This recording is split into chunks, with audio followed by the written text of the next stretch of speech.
going on, everybody? Got for you, I'll be a little bit late, but got for you a Monday Night Raw review. Now, I want to say this. I'm going to do a separate video on Triple H. Take it over as head of creative and my thoughts on that, because it deserves its own video. So that's going to be an own separate video, but I will say here that you do feel it. You do feel his presence a little bit on the show.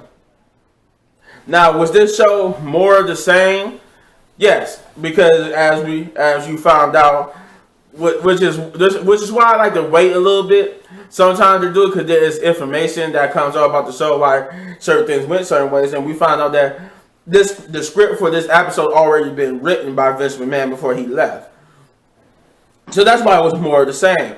But you felt Triple H's stamp on it. You felt his little adjustments. And here's one of them. They start off the show basically like while they just come on air with a brawl. Apparently before the show even aired, Logan Paul came out to the ring and called The Miz out. And The Miz obliged. He just came out. They started brawling. And then apparently at a certain part of the brawl, that's when the broadcast came on air. And that's when we just come in to see them. They was already in the ring. And The Miz, I think Logan Paul had took The Miz down and basically started, he had mounted him and started pounding him. And that's when we came in. It was a nice brawl. I mean, they had to be separated. And it wouldn't be the only brawl of the night. But yeah, they started off with that, and then once that got underway, once they got settled and separated, Roman Reigns came out to officially start the show with his promo. Roman Reigns basically hyped up SummerSlam once again. And it was basically more of the same. Don't even need to go into details of it. It was just more of the same. When I'm going to do the Brock Lesnar, why Roman Reigns going to be walking out. But they did mention how Brock Lesnar is like a party pooper in the sense of he always he ruins everything.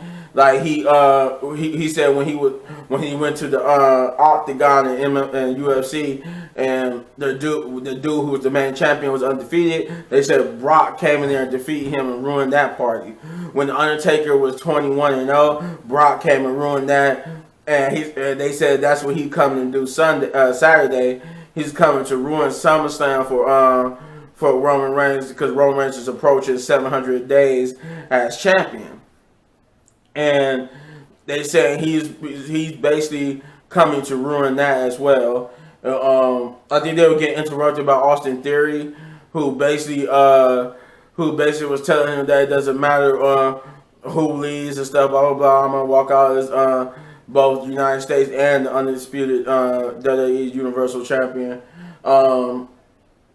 In his mind, he thinks he's walking out with 3 championships at SummerSlam. And hell, they might actually pull that card. But yeah, it was a little altercation between him and Jay. Yeah, Jay. Because I think Jay like basically slapped the back of his neck, and he got mad and hit Jay with the briefcase. Not hard enough to knock him down, but just make him stumble and drop the titles. But Roman Reigns stopped him.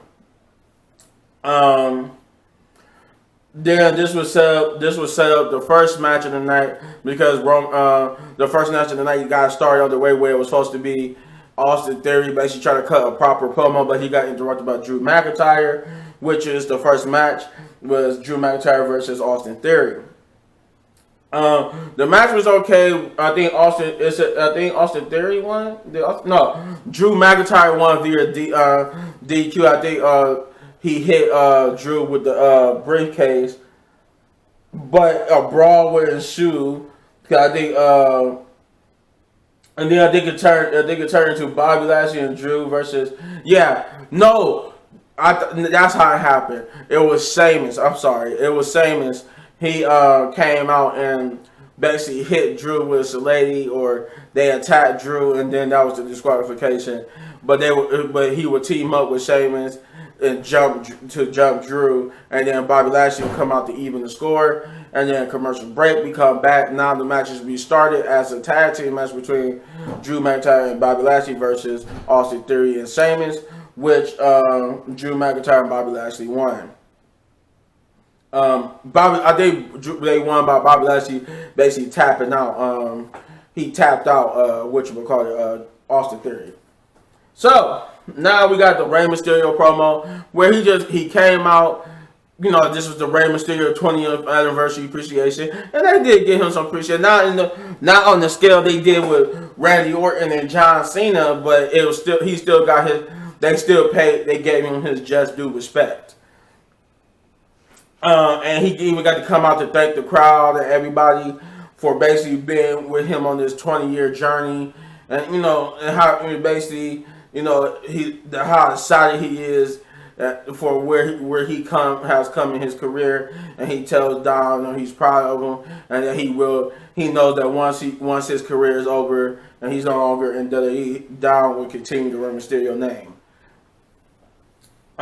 This will lead into the second match, which was Rey Mysterio and Dominic Mysterio versus the Judgment Day of Damian Priest and Finn Balor. This was a great match. It was a fun, good match, and they basically did the same finish from a couple of weeks ago with Rey Mysterio. Well, the setup for the finish was the finish from a couple of weeks ago where they tried.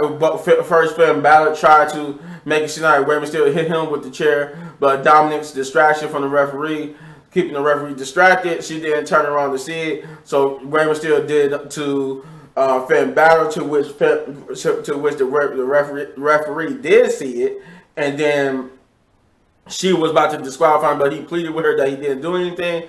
But then the match continued, and it ended up 619. I did 619 Finn Balor, and Finn Balor got pinned by Rey Mysterio. No, the way the Mysterio family was the other people was backstage. The big thing about this was that the return of Rhea Ripley. The way how they did her return was when they was back in the locker room celebrating with Rey Mysterio's wife, daughter, and their friends. In the middle of him getting the gift, which was a weird gift, they gave him his gift that they gave him was his Halloween Havoc costume from WCW. And Rhea Ripley just showed up out of nowhere. They tried to get her to leave. Aaliyah, Rey Mysterio's daughter, would get in Rhea's face, and she was like, "You need to leave." And Rhea's like, "Oh, so you got a little spunk, huh?" She laughing. She was a little impressed with Aaliyah getting her face, but then she just mugged Aaliyah and manhandled Dominic. I'm like, Dom, you really couldn't fight off Rhea? And then as Rey was trying to go help Dominic, he got jumped by Finn Balor and Damian Priest. And this will happen one more time later on in the night too. Just get that all out the way. That after this, it was a couple more things happening. This will happen again. He would get jumped again by Rhea Ripley instead of both Rhea, Finn Balor, and Damian. It was just Rhea the second time.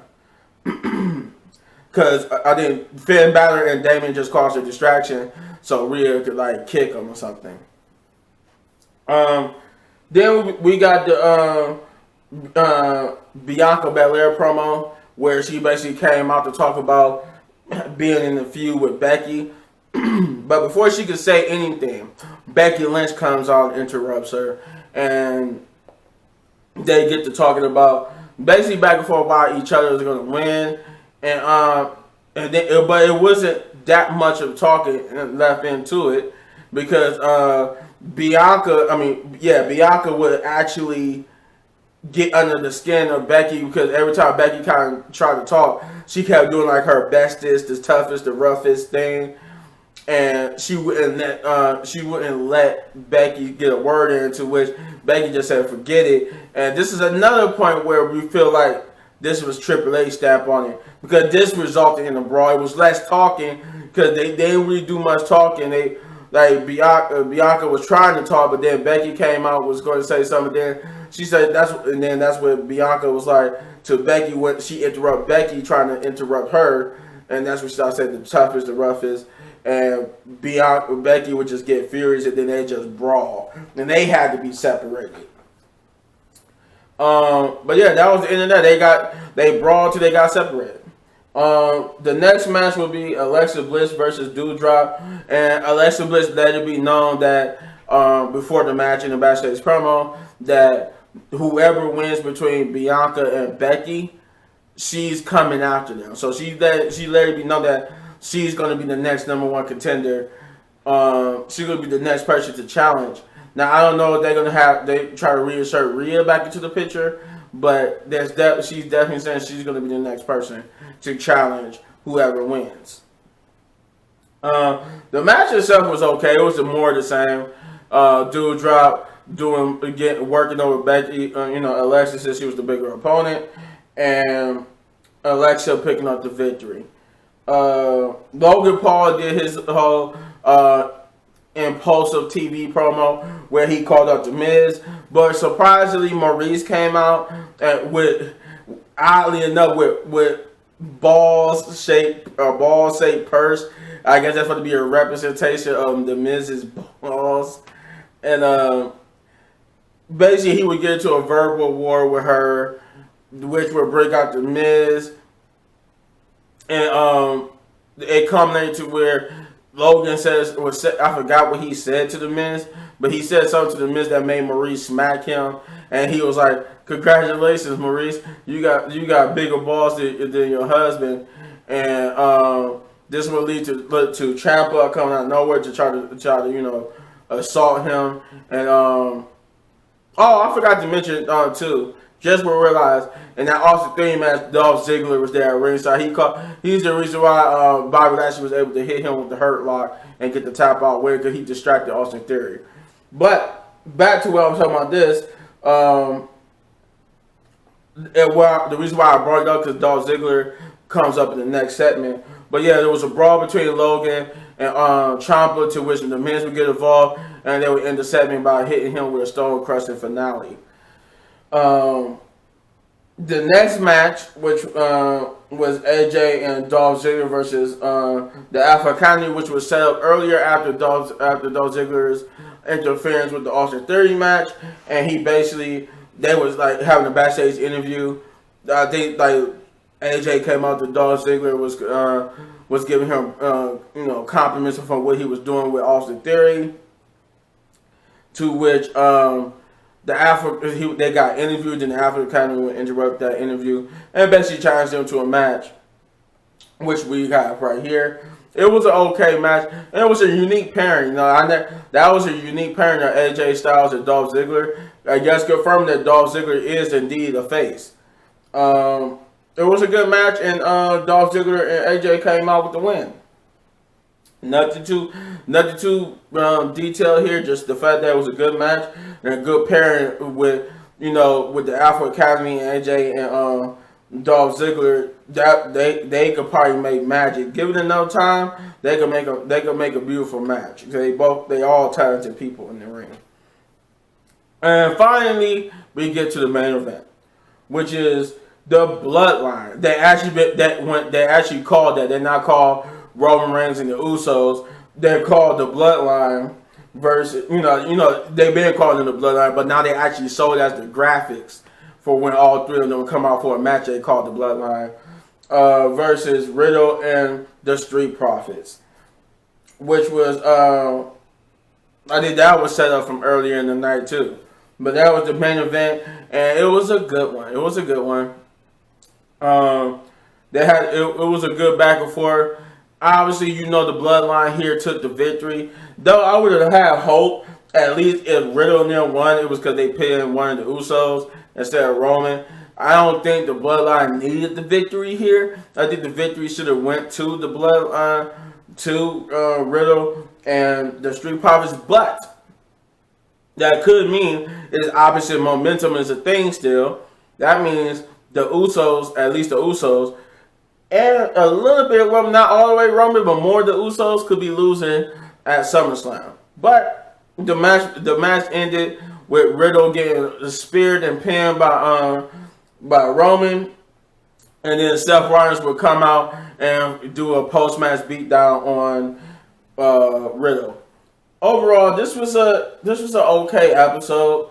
It was still more the same. Not too much happened besides the Rhea Ripley return and the two awesome brawls of Bianca and Becky and the Miz and Logan. Other than that, it was just some more of the same. So with just a little hint of what potentially it could have been had this would have actually been executed more perfectly. But with that being said, I'm going to give it a 6 out of 10 big ups because it wasn't too eventful. It wasn't too bad either, but it was a decent, okay show. So with that being said, if you enjoyed this review and you want to let me know your thoughts, put that in the comments down below or what you thought of this episode of Monday Night Raw. But you enjoyed this review, you hit that button right there in the upper right corner for all of my WWE reviews. And if you enjoyed this video so much you want to support the channel, hit those buttons. And as always, hit any one of these videos for more of my amazing content, but don't go anywhere. So I got more coming your way. Peace out.